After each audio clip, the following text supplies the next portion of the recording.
Hello সবাইকে। তো আজকে ভাবলাম মেয়ের সামনে হেয়ারগুলো এত বড় বড় হয়ে গেছে, ও না রীতিমতো বিরক্ত হচ্ছে। আর ওকে না সেলুনে নিয়ে যাওয়ার সময়ও পাচ্ছি না।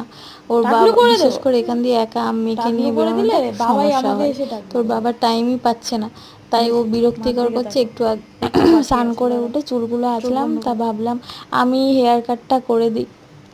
তো তাই করে আমি সামনের দিকে একটু ছোট করে দিয়েছি, হালকা করে ট্রিম করে দিয়েছি আর কি, সারা রাউন্ড করে। ও কিন্তু স্থির হয়ে বসেছিল, আর এখন বলছে আর কাটতে হবে না, আর কাটতে হবে না। তো এবারে সমান না করলে তো হবে না, না ব্যাপারটা।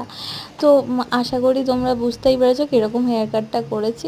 ব্যাক সাইড সামনেটা একটু ট্রিম করে দিয়েছি, মানে একটু ছোট করেছি, আর পুরো সাইডগুলো তোমার হচ্ছে কি হালকা করে ট্রিম করে কাটিং করে দিয়েছি।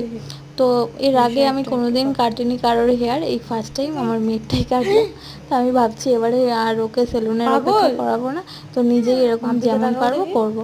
তারপরে না খুব ভালো লাগছিলো, মুখটা খুব মিষ্টি লাগছিলো। তোমাদের কেমন লাগছে অবশ্যই কমেন্ট করে জানিও। আর হ্যাঁ, ওর হেয়ারটা না ভীষণ পাতলা, ভীষণ পাতলা। এই সময় হেয়ারে কি ট্রিটমেন্ট করালে, মানে কি ইউজ করলে খুব ভালো হবে, গ্রোথটা ভালো হবে, তোমরা একটু কমেন্ট করে জানিও। আমি তো অত বুঝি না, আর আমাকে বলার মতো কেউ নেই, কারণ বাড়িতে সারাদিন মেয়ে আর আমিই থাকি। আর মানে কেউ সেরকমভাবে বলতে পারে না যে মেয়েকে। আর ডক্টরের কাছে গেছিলাম, ডক্টর বললো চিকু একটা কোম্পানির শ্যাম্পু ওর অয়েল মাখাতে, তো ওটা ইউজ করি এখন আপাতত। তো তোমরা যদি কোনো কিছু ভালো কিছু জানো তো সেটা অবশ্যই আমাকে জানাবে, আমি ট্রাই করব আমার মেয়ের হেয়ারে, যেহেতু ওর হেয়ারটা ভীষণ পাতলা। আর এখন দেখো বসে থাকতে থাকতে উঠে গেছে। তো বলছি ওকে যে মাম বাবাই আসলে কি বলবে, বলছে কেন, চোখের সামনে হেয়ারগুলো চলে আসে তো তাই মাম কাটিং করে দিয়েছে, এটাই বলবো। ওকে কিন্তু আমি শিখিয়ে দিইনি, ও নিজের থেকেই বললো।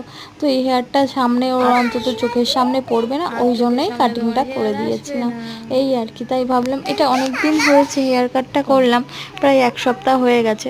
তাই ভাবলাম তোমাদের সাথে শেয়ার করা হয়নি, এটা একটু এডিট করে শেয়ার করে দিই, এই আর কি। তো তোমরা ও আবার টাটা দিচ্ছে, দেখো আবার লাইক করতে বলছে, টাটা।